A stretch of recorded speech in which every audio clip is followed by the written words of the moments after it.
Hello and welcome to mass classes. आज का हमारा टॉपिक है इम्यूनोलॉजी। इम्यूनोलॉजी आप सबने पढ़ा होगा अपनी फर्दर 11-12 क्लासेस में, फर्दर स्टडीज़ में भी you will study about it. Okay, so let's start the topic. Immunology क्या है? What is immunology?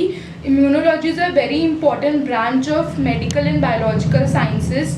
इम्यूनोलॉजी की definition will study it is like that study of function and nature of immune system. Immune system की functioning, उसके nature, उसमें involve cells, उससे related सब चीज़ों की स्टडी हम इम्यूनोलॉजी में करते हैं। ठीक है, तो इम्यूनोलॉजी का जो मेन कंपोनेंट है वो इम्यून सिस्टम है।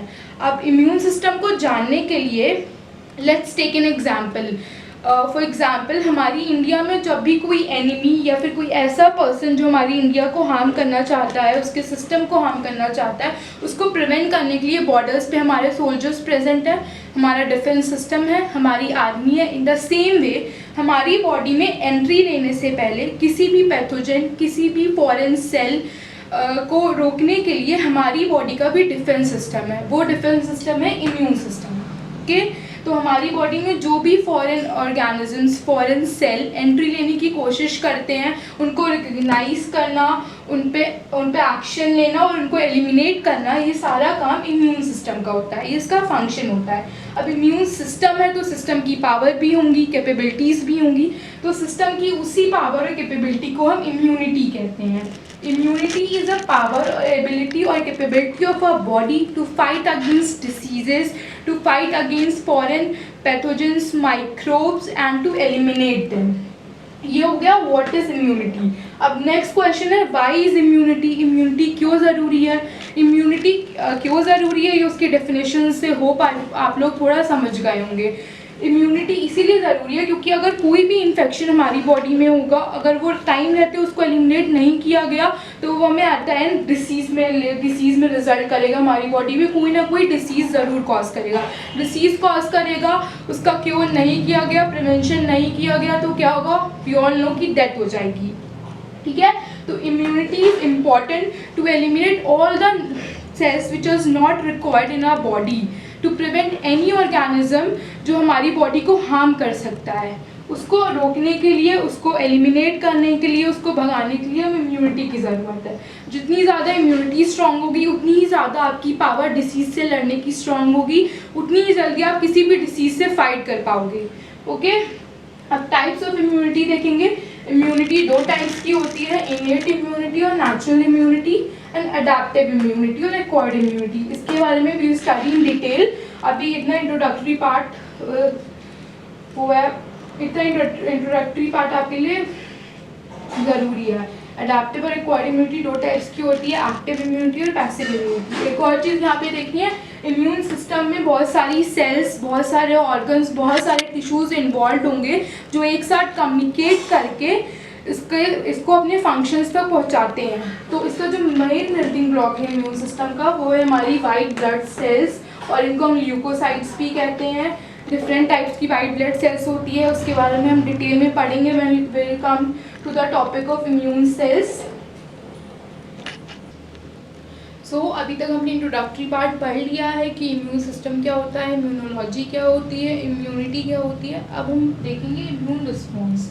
इम्यून रिस्पॉन्स क्या होता है? जैसे कि हमने बोला कि जब भी कोई फॉरेन पैथोजन हमारी बॉडी में एंट्री लेगा तो हमारी बॉडी का इम्यून सिस्टम एक्टिवेट हो जाएगा, फिर वो इम्यून सेल्स को ट्रिगर करेगा, इम्यून सेल्स ट्रिगर करके आपस में कम्युनिकेट करेंगी and they will finally respond against the coming pathogen और टू एलिमिनेट इट। ओके, सो यही जो इम्यून सेल्स का कोलैबोरेट करके, कम्युनिकेट करके जो रिस्पॉन्ड करना होता है वो इम्यून रिस्पॉन्स होता है। इम्यून रिस्पॉन्स के मेनली दो फंक्शन होते हैं। सबसे पहला होता है हमारा जो फंक्शन होता है इम्यून रिस्पॉन्स का, वो होता है किसी भी चीज़ को रिकॉग्नाइज करना। ओके, वो किसी भी चीज़ को सबसे पहले रिकॉग्नाइज करता है। ओके, रिकॉग्नाइज करेगा। सेकेंड चीज़ क्या होता है? रिस्पॉन्ड करेगा। ठीक है, रिस्पॉन्ड करेगा उसके अगेंस्ट, उसको एलिमिनेट करने के लिए। अब ये जो रिकॉग्नाइजेशन होता है इम्यून रिस्पॉन्स के थ्रू, ये बहुत स्पेसिफिक होता है। स्पेसिफिक इन द सेंस कि हम एक्सप्लेन कर सकते हैं, अगर आपको दिख रहा हो तो यहाँ पे दिखाती हूँ मैं। जैसे ये कोई हमारी सेल ले लेते हैं हम, ये फॉरेन एंटीजन हो गया, ये हमारा हो गया एंटीजन। ठीक है, ये एंटीजन हो गया, ये हमारा इम्यून सेल हो गई, इम्यून सेल हो गई हमारी, ठीक है। अब इसके सरफेस पे हमने दिखाया कि इसके सरफेस पे ये हमारे पास कोई सब्सटेंस है, इसको क्या कहते हैं, इम्यून सेल ने रिकग्नाइज किया फॉरेन, ठीक है। इस सब्सटेंस की वजह से ये जो केमिकल सब्सटेंस है ये हमारा कार्बोहाइड्रेट्स भी हो सकता है, प्रोटीन भी हो सकता है और पॉलीपेप्टाइड्स, कुछ भी सब्सटेंस हो सकता है जो एंटीजन के सरफेस पे प्रेजेंट होता है, जो उसको केमिकली डिफरेंट करता है अदर एंटीजन से, अदर पैथोजन से, ठीक है। जैसे कि अगर ये बैक्टीरिया है तो इसके सरफेस पे कुछ और प्रेजेंट होगा, वायरस है तो इसके सरफेस पे कुछ और प्रेजेंट होगा, ठीक है। इम्यून सेल इसको रिकग्नाइज करेगी, एक बार रिकग्नाइज कर लेगी तो फिर क्या होगा, इससे एंटीबॉडी आके बाइंड करेगी, एंटीबॉडी आके बाइंड करेगी तो क्या होगा, पूरे immune system, immune response activated हो जाएगा, ठीक है। इसी चीज़ को हम कह रहे हैं कि अब ये इम्यून सेल जो होगी वो सिर्फ इसी एंटीजन को रिकग्नाइज कर पाएगी या फिर उन्हीं एंटीजन को रिकग्नाइज कर पाएगी जिनके सरफेस पे ये वाला केमिकल प्रेजेंट होगा।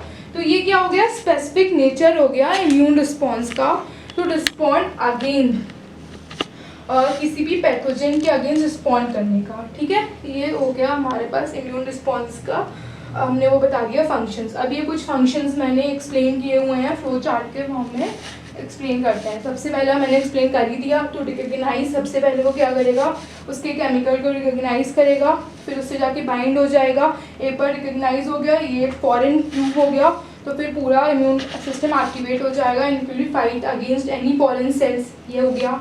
सेकेंड जो हमारा आता है वो होता है rejection of transplant in other sales.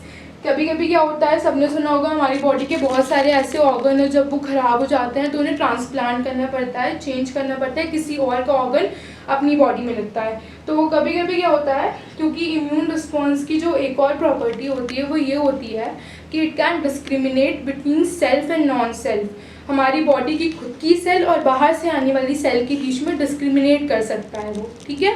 तो कभी क्या होता है, जो दूसरा ट्रांसप्लांट होता है, जो ट्रांसप्लांटेड ऑर्गन होता है, it is recognize as foreign by our immune system, तो उसके अगेंस्ट वो एक्शन ले लेता है, रिस्पॉन्ड करता है और रिजेक्शन हो जाता है उसका, ठीक है।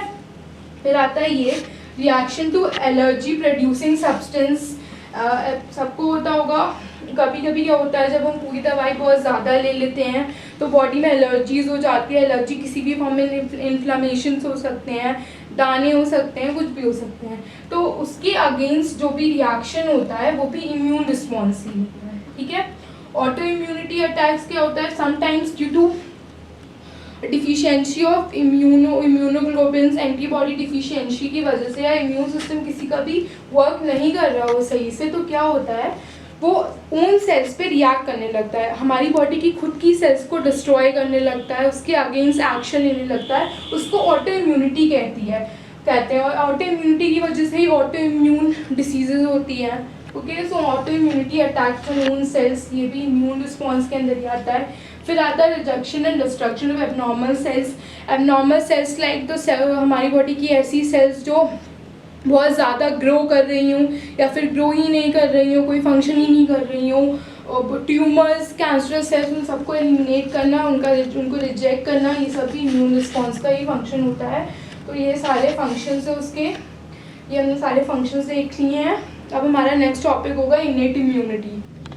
इनेट इम्यूनिटी हम अपनी नेक्स्ट क्लास में पढ़ेंगे। And if you guys have any doubts और एनी क्वेश्चंस रिगार्डिंग जितना अभी तक मैंने पढ़ाया है तो you can ask me in the comment box में पूछ सकते हैं। और यू हैव एनी सजेशंस या फिर आपको कोई और टॉपिक पढ़ना हो तो उससे रिलेटेड भी आप मुझे कमेंट बॉक्स में बता सकते हैं। And please do let me know if you want PDFs, I'll give it in description box in the next class. And thank you, keep supporting and please do subscribe the channel for more such videos. Thank you.